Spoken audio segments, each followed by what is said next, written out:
In today's game, there arguably haven't been a better collection of wingers than we see at the top of the league more than in this moment. Future Hall of Famers like Nikita Kucherov and Artemi Panarin, young rising stars like Kirill Kaprizov, and so much more on today's edition of Locked On NHL.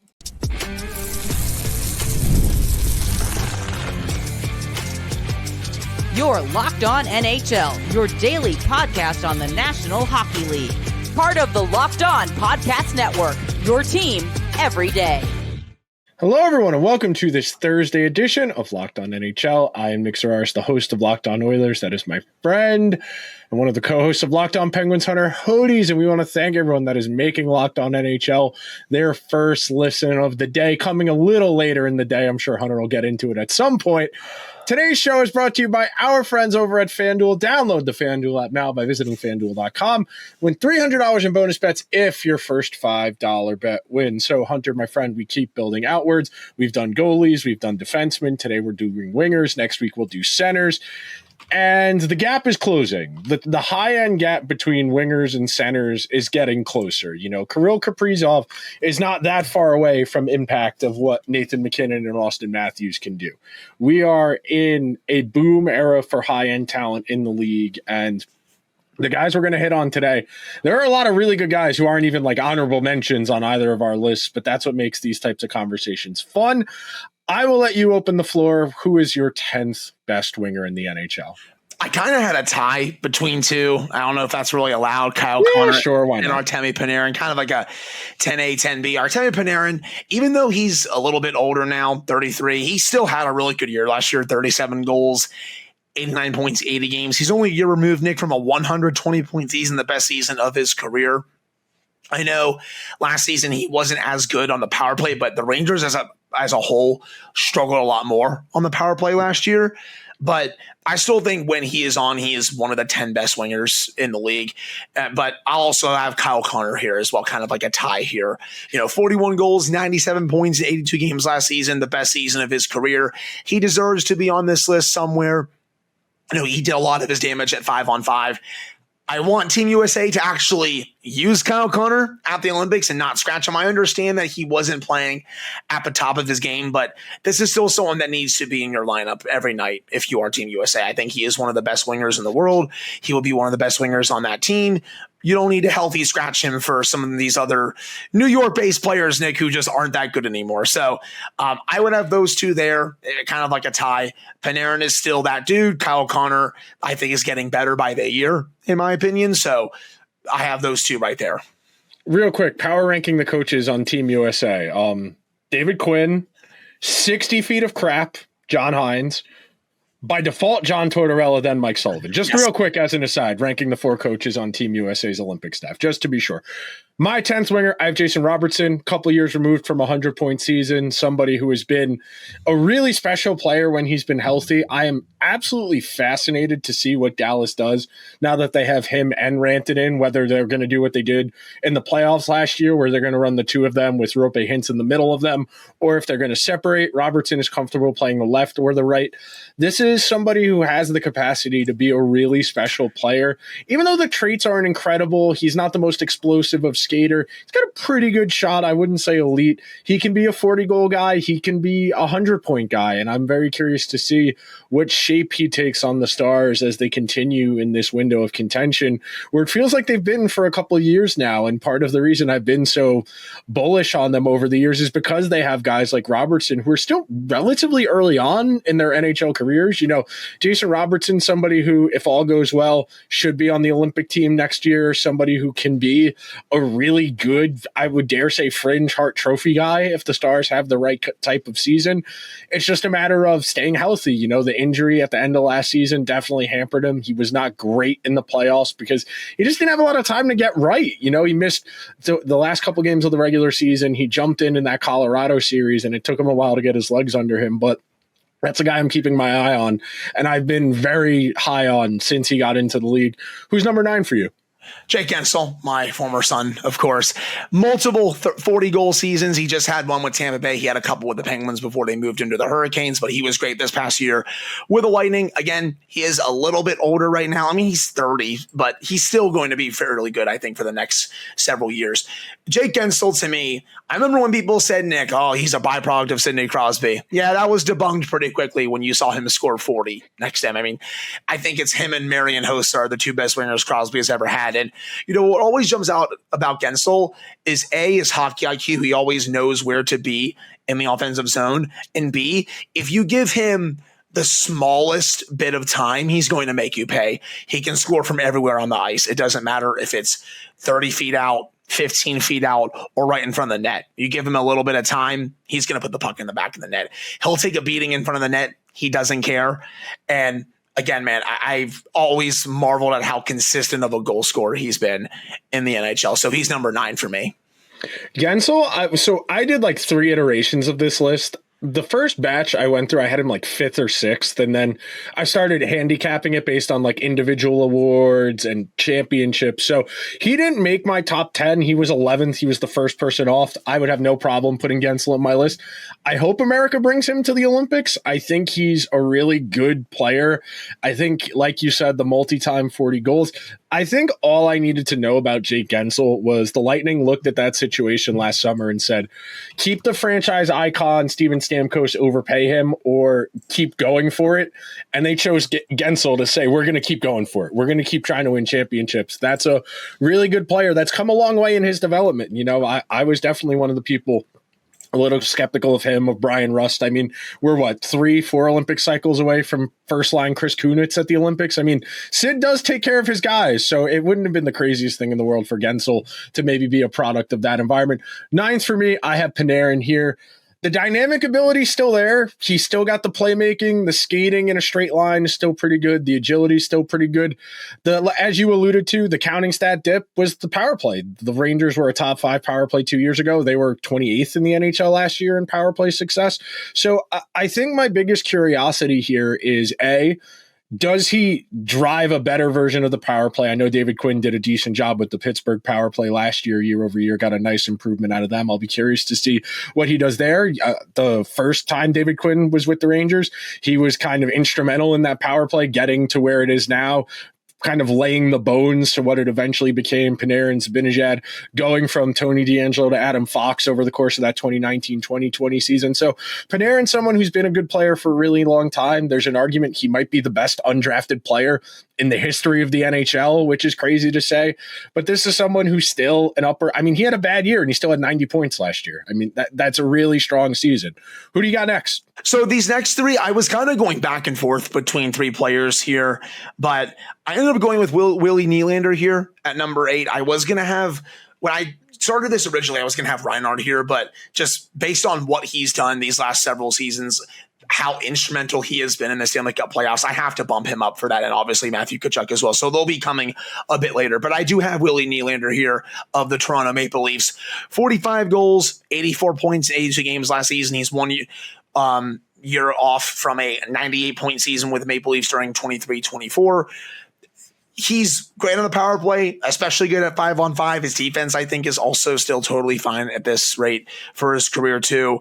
I think now, how is he going to do without Marner? Like that's going to be really fascinating. And honestly, we can say that about the Maple Leafs as a whole, Nick. How are they going to fare without a 100-point player and also someone who gives them really good defensive impacts on a nightly basis?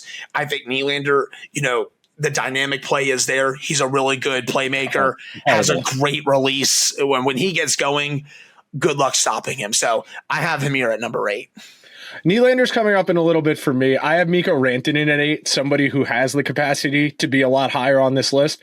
I just want to see the fit in Dallas. I want to see the fit long-term, how they decide to use him, what their new power play structure is going to look like. But this is someone I've had ranked as high as the 6th best player in the entire world at various points when we've done these exercises, when I've done top 50s, top 20s. This is someone I think can be the best winger in hockey when he's on his game. We saw it very, very notably in Game 7 of the first round against Colorado, where he spited his way to willing the Stars through to the second round. This is someone who plays really high end. And look, his underlying numbers definitely look a little funky under a microscope, especially if you put the ones away from Nathan MacKinnon under that microscope. But the way I talk about it, and I'll wrap up on this point, you're force multiplying. You know, you're making your best players better by playing them together. Yeah, you would like to see them be able to drive play independent of each other, but if you can, you know, dominate the minutes they do overlap, I think we're being a little too critical of Rantanen's play away from what Nathan MacKinnon in Colorado the last couple of years. We're going to take our first break. We'll come back. We'll keep making our way through our lists, and we're going to get to a lot of Florida Panthers. Be right back. The NFL season is here, and FanDuel is making sure you're ready for kickoff with a can't-miss offer. Because right now, new FanDuel customers can bet just $5, and if your first bet wins, you'll get $300 in bonus bets to use on the FanDuel app. I love using FanDuel because it makes however you want to play easy. If you want to load up on player props, if you want to build a same game parlay with your friends for a squad ride, or you get a feeling during the course of the game, you know, like the Buccaneers on Monday Night Football last week, the Bills week 1 against the Ravens. Tonight, the game's kind of bad. I'm going to be honest with you. The Bills are giving 11.5 points at home.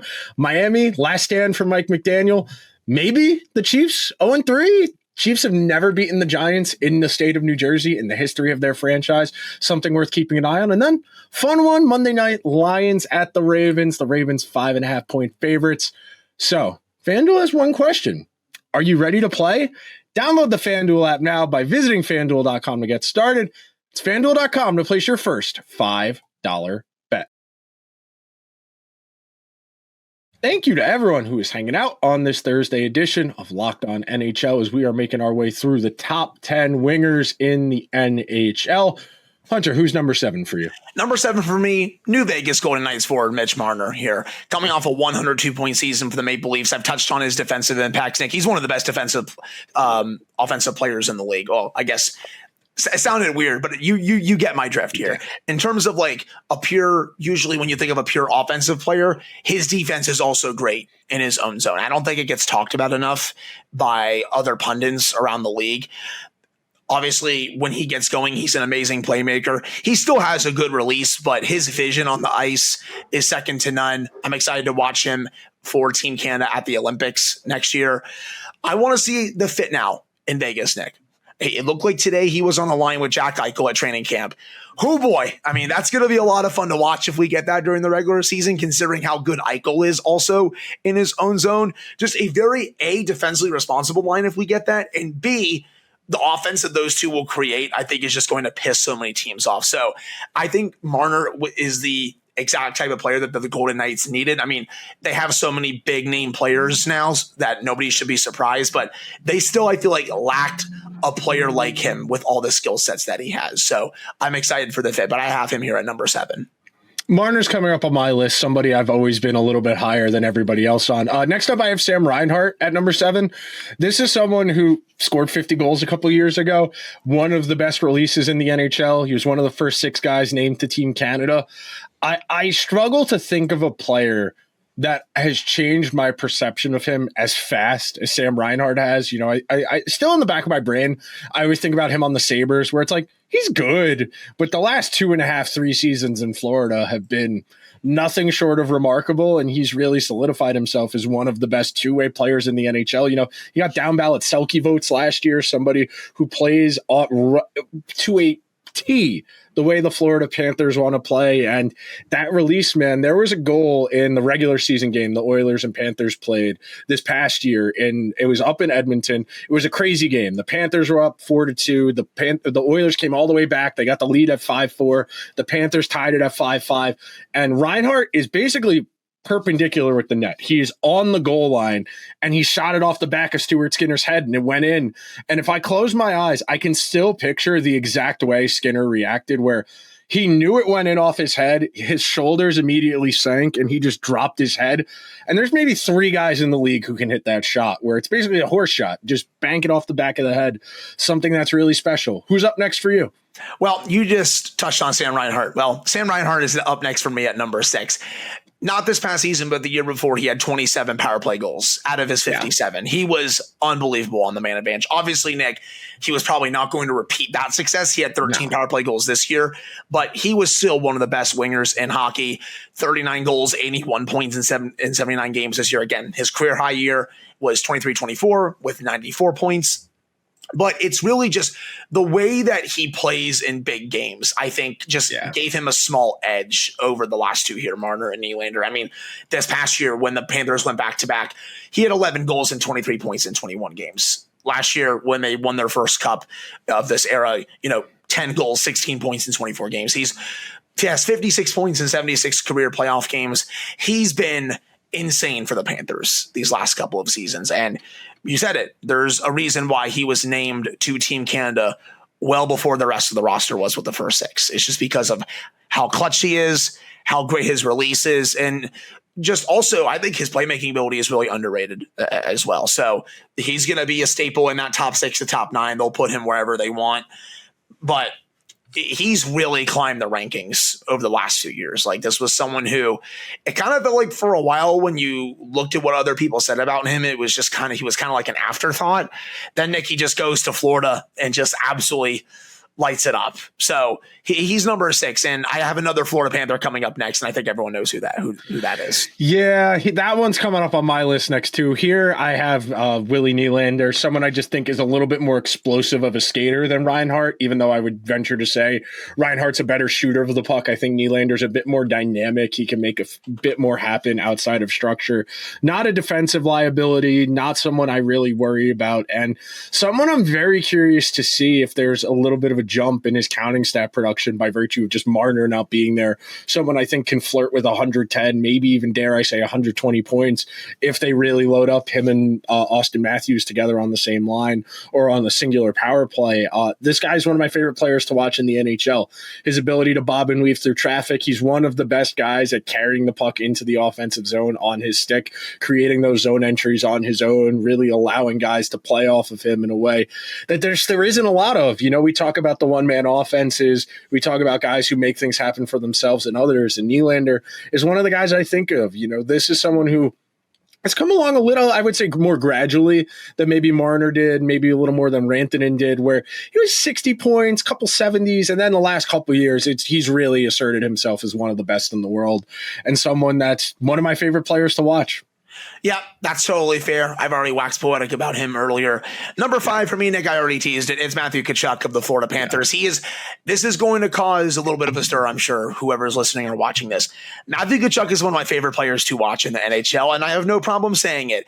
He is an absolute pest. He is a total rat. Like, when I say like a rat, you ever play against someone in video games where they play like such a baby, like that ratty style, and it just pisses you off? That is exactly how Matthew Tkachuk plays, and I absolutely love it. He gets under your skin. He'll go to the net, cause a ruckus. He'll get a bunch of goals around from there, and his vision just anywhere in the offensive zone is also just a treat to watch. He has back-to-back 100-point seasons earlier in his career. His career high is 109. This past season, he was still over a point per game despite being hurt for quite a bit after the Four Nations. Nick, he's going to be out, it looks like, for the first half of this upcoming season with a boatload of injuries. I mean, this guy was playing really hurt during the Stanley Cup playoffs, but even though he was playing hurt, I mean, Nick, the guy still had 8 goals and 23 points in 23 games, and that was with a slew of injuries. He was a point per game these last couple of years for the playoffs for the Panthers as well. All 3 of these years, he was a point per game basically or better. He's almost a point per game for his career in the playoffs. So very clutch player, very ratty player, good goal scorer, strong playmaker, great vision, totally fine defensively as well. There's a reason why he was named to the Team USA roster for one of the first 6 players. It's because of all those elements. And I finally get a chance to root for him, which is a lot of fun. I got to root for him at the Four Nations face-off. That was great, even though they didn't win. I'm hoping that changes, though, for the Olympics, but I am excited for him to play there because, again, his play style, I think I'll say it like this. You hate him if he's not on your team, but if he's on your team, that's a player you would, take to the battlefield any day of the week. Yeah, next up for me, I have Marner. So you kind of get a sense of where the rest of my list is going. Yeah. This is one of my favorite guys in the league. I have a London Knights Mitch Marner jersey in the closet. He's been an absolute treat to watch as he's grown. I'm fascinated to see what happens in Vegas. We've talked about it a lot.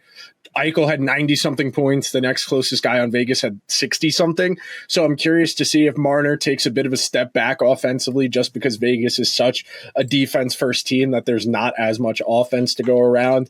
But you talk about end-of-game situations where you can get out there with Theodore, Eichel, Stone, Marner at end of games. I mean, good luck trying to get the puck from those guys.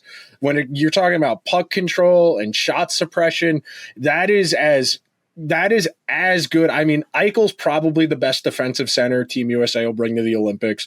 Marner will kill penalties for Canada, and Stone, should he be healthy, he'll probably be on that penalty kill for Canada as well. I mean, that is as good as it gets as far as 1, 2, 3 for forwards in the league. And that's a Vegas team that, we keep waiting for them to break through again. They won their one cup a couple of years ago. They've been in the mix as serious cup contenders basically since their inception, and we're kind of waiting to see if they're going to get closer to that or if they're going to kind of be what Tampa's been the last few years of decent team, good playoffs, but they keep running into teams slightly better than them. They've had really rough luck each of the last 2 years, losing in the first round to Dallas 2 years ago in a really close best of 7. And then this past year, losing a bunch of 1-goal games to the Oilers. That Vegas team has been really good for a while. I can't wait to see what Marner does.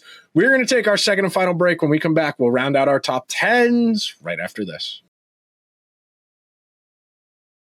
Most people can't name all their financial accounts or even what they're worth, whether it's 401ks, properties, or investments. And when you don't have the full picture, you can end up leaving money on the table.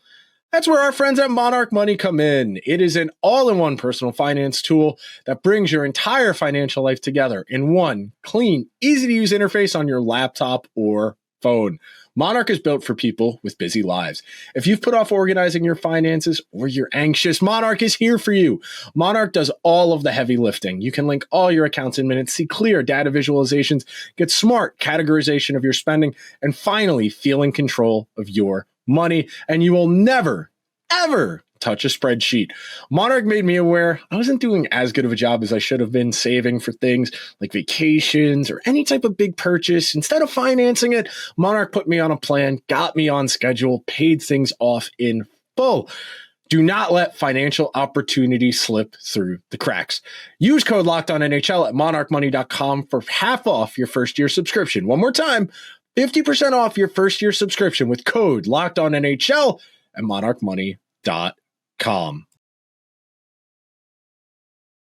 Thank you to everyone who was hanging out on this Thursday edition of Locked On NHL as we round out our top 10 wingers in the league. Who you got? I was going back and forth between these last two, but I'm going to go Kirill Kaprizov here at number 4 of the Minnesota Wild. First off, Nick, I think the vibes are really bad right now just because he declined that big contract extension. I don't want the Wild to be negotiating against themselves here where, if it's maybe up to $17 million, I'll decline that. How about $18 million? Now I'll decline that. How about $19 million? And I think it would just cause a huge ruckus. But when Kaprizov is on the ice, I think he is one of the best game breakers in the entire NHL. The vision that he has is absolutely superb. The zone entries, every time he has the puck on his stick, it goes into the offensive zone. The playmaking ability that he has, it's absurd. Like he literally has eyes in the back of his head when he is on the ice. He's, again, honestly, when he is at his peak, if you wanted to say that he is a top 10 player in the league, I would totally listen to it just because he is that freaking good. I mean, obviously during the 21-22 season, we saw him really break out, a 108-point season, 23-24 to get a 96-point season. This past year, Nick, he was a bit banged up, but he did have 56 points in 41 games. If he were fully healthy, he would have gone over 100-plus points yet again. This dude is a game wrecker, man. Anytime he is on the ice, he is getting chance after chance in the offensive zone. So I have him here at 4. Most fans probably know who I have at number 3, but I do have Kaprizov here, and let's see if they can come to an agreement with him, or else he's just going to walk. Yeah. Next up, I have Matthew Tkachuk, as we've discussed, someone who is as good as it gets in our game. Someone who there were questions about when he got traded from Calgary to Florida, how much of that was a product of playing with Johnny Gaudreau and Elias Lindholm on that great Flames team. And he solidified himself as the power forward of this era. He is the preeminent power forward in our game today, someone who is a threat to be 100 points, 100 penalty minutes, an absolute pain in the butt to play against in every capacity, whether we're talking about actual hockey, occupying space, winning puck battles, winning leverage battles. He's kind of underrated in the way he's able to use his body to create space. It's not quite Jágr using his butt, but he's very good at using his lower half to create space for him and the puck to make plays in and around the net front. He's great on second chances and rebound creation. One of the best in our game today. And the thing that's special about him is he's not that explosive of a skater. He doesn't have a crazy release. He's just a really, really good athlete. He's in the right place as much as he possibly can be, and he gets to play with great players. It's really pick your poison when it comes to the Panthers, when they really loaded up there in those big game situations. I think about the one goal he scored against the Oilers in the Stanley Cup final, where the Oilers tied the game and they finally felt like they had their feet under them. But Florida drew a power play. They gained the offensive zone with speed, and Tkachuk is the trailer, and they leave a drop pass for him. He takes a 35-foot slap shot, and Stuart Skinner didn't see it. It was past him before he even reacted. I mean, Tkachuk is just really, really good at everything. He's not great at any one thing other than being a pain, but he's really good at everything. It's a great skill set, and something, like you said, if he's on your team, that's your guy. You go to war with that guy. Oh, 100%. Again, he is the textbook rat in every possible way. I mean, I know Brad Marchand is the OG rat, Nick, but Tkachuk is also right up there. So I have to say that. Number 3 for me, he was a bit lower on your list, Mikko Rantanen. When he is on, and I mean on, I don't think there are 3 better wingers in this sport than Mikko Rantanen. Yes, it took him a little bit to adjust with the Dallas Stars, but he still had 18 points in 20 games down the stretch. He wasn't a fit in Carolina. I don't think he liked the way that Rod Brind'Amour played. They said, hey, we tried it. We're going to move on. They got a pretty solid return for him, but they traded him to Dallas. He signed a long-term extension there. And you saw what he was capable of in the playoffs when he literally dragged the Dallas Stars to that series win over the Colorado Avalanche. That game, Nick, that is probably one of the biggest FU games against a former team that I have seen in quite some time. A long time. Just the way that he was able to take over that game in the third period, the way that he was able to just literally laugh at the Avalanche as he was coming off the ice, honestly, in the handshake line as well. Like, hey, you traded me. This is what you get. He was still, even outside of that series, he had 22 points in 18 playoff games. He was insanely clutch for the Stars during that time.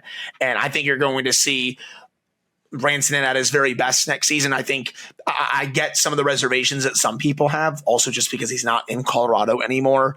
But this is still a Stars team that's really deep. And with his skill set there, the way that he creates chances, the way that he sets up chances, everything, I think he is going to be a perfect fit. So I have him number 3 here. We both have the same 1-2, so I'll be real quick on my 3. I have Kaprizov here at 3. This is probably the most explosive skating player in the NHL. That's not Connor McDavid. I mean, his ability to make plays with just his skating, just his agility, and the vision is so good. He's really underrated. He's a great backhand passer where he will spinorama pass across the width of the ice, something Matt Zuccarello has clearly influenced him on. It is a treat to watch. He is a Hart Trophy caliber player. Last year, before he got hurt, he was on my short list. I had him in my top 5 candidates. The season he was putting together prior to him getting hurt last year was nothing short of remarkable. I hope for the Wild's sake they're able to find a way to make this work, because you don't want more talent consolidation. You don't want this guy ending up on the Lightning or the Golden Knights or the Rangers or the Oilers. You want to see a guy like this continue to kind of forge his own path, his own way on a team where he is the guy. There's a world where if he had hypothetically signed that 8-year, $128 million contract that 8 years from now, he retires as the best player in the history of that team. Like, that is entirely on the table if he spends his entire career there in Minnesota. Well, let's just see if those two sides can come to an agreement, just because the vibes are not really good right now. But you said it. Our number 1 and number 2 are the same. I have number 2, David Pastrnak. Number 1, I have Nikita Kucherov. And I'll be quick here so you can get to your thoughts. David Pastrnak, to me, one of the best pure goal scorers in the league. You could say arguably he is the best pure goal scorer in the league. 2 straight seasons of 40-plus goals. His best season came in 22-23 when he had 61 goals and 113 points. The puck absolutely explodes off his stick. His one-timer is especially absurd. You get him in that spot on the power play, Nick. Good night, Irene. Like, he's going to score from there 10 out of 10 times. Again, just his release in general, it's gorgeous. It's so awesome to watch when he's on. And hey, his vision, even when he's not shooting, it's still at an elite level. He's going to score quite a few goals for the Bruins this year. We joke about it on the show that they probably don't have anyone else that's going to score goals, but at the same time, it might not be a joke just because of how great of a goal scorer he is and how the rest of that team is probably not going to be very good this year. But Pastrnak, he is an elite player in this league, and I'm excited to see what he can do this year. Nikita Kucherov, I mean, he's been ridiculous ever since coming into the league. I mean, Nick, look at the last 3 years, and this is just going off points. 113, 144, and then 121. This is one of the best pure playmaking players in the NHL. I know I said Kaprizov has elite vision and all that. Take it up a notch for Nikita Kucherov. I think he has eyes everywhere around his head. The way that he is able to especially play on the power play when he gets the puck is absurd. He will fit the puck through, like the smallest of margins for a goal scoring opportunity, or just the puck goes in the back of the net. It's something that you just can't teach. He obviously has a great goal scoring ability, but the playmaking and the vision is where it's at with Kucherov. And I think when it's all said and done, he's going to be the second greatest Russian player to ever play in the NHL. I think he will pass Evgeny Malkin. I don't think it's going to be passing Ovechkin just because Ovechkin has the goal record and all that stuff. But by the end of his career, I think we are going to say Nikita Kucherov is the second best Russian player to ever play in the NHL. Kucherov is remarkable. I'll get through this quick because I really just want to echo Pasta's playmaking is just incredible. I mean, when the Bruins were really running him, Marchand, Bergeron all the time, they were just messing with people. Like, that was kind of mean, like bullying what the Bergeron line would do with those guys out there. Pasta's got great cross-team vision.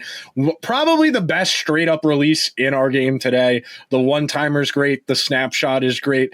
He's going to put up an all-time great good stats, bad team season this year on a team where basically nobody else is qualified to shoot the puck. Anytime anyone other than Pasta shoots this year is going to be a failure for the Bruins on that zone entry when they have the puck and he's out there. One of the most explosive, exciting players in our game today. Someone who's a great ambassador for the game, does a really good job, but anytime I see him in any of the availabilities, anytime he's in any social media content from the NHL, he opens up. He's a little more gregarious, a little more affable, friendly, someone who's just a real treat to watch. And as for Kucherov, I mean, this is the guy I see in my nightmares. This is someone who has tormented me in some of the most important series of my life as a hockey fan. In 2015, when he was a rookie, he was a depth player with Tyler Johnson and Andre Palat on that Tampa third line. They smoked the Rangers. Then 3 years ago, where Kucherov's been arguably the best non-McDavid player in the NHL over the last handful of seasons, him, McKinnon, Matthews, you can make the argument amongst yourselves. Kucherov is and the thing about Kucherov, and I make this point all the time whenever we're talking about teams like the Rangers, the Hurricanes, to some degree the Oilers, not only is Kucherov the best player on the ice 99% of the time, he is also the most miserable person imaginable. He will cross-check you right across the kidneys and play dumb. What I do. He is miserable to play against in every facet. Yeah, he's a little bit dirty, and he gets away with it because he's as good as he is. That is the conundrum you face when you are dealing with Kucherov. You said it, that cross-seam pass. He is always parked out at the half wall for Tampa on the power play. For all the years, it was Stamkos on the opposite circle for the one-timer. They've since adjusted what they like to do. He shoots a little bit more. He had 100 assists a couple years ago. 2 years ago, him and McDavid were both the first forwards to have 100 assists in a season in like 15 years. This is one of the best players we will ever see, period. Just unequivocally, this is an era-defining player. I echo what you said about being the second best Russian player ever when all said and done. When we line up the resumes, 5-10 years from now for Ovechkin and Kucherov, Ovechkin will have the goal record, but Kucherov's going to have a lot of hardware. He's got the Art Rosses. He's got the Harts. He's put up so many stats. He's got, I think, the third most points of any player in the last 10 years behind McDavid and Austin Matthews. This is truly one of those guys that you see in your nightmares. That is how good he is. It's the way we talk about Tom Brady, where you don't want to give him a chance because he will take it if you give it to him. It's the same thing. This is one of the best players I have ever seen, and I really wish he would stop hurting my feelings. Hey, that's all fair. Again, right now, I probably would have Kucherov third or fourth Russian players all time. I have Malkin second. That's going to change.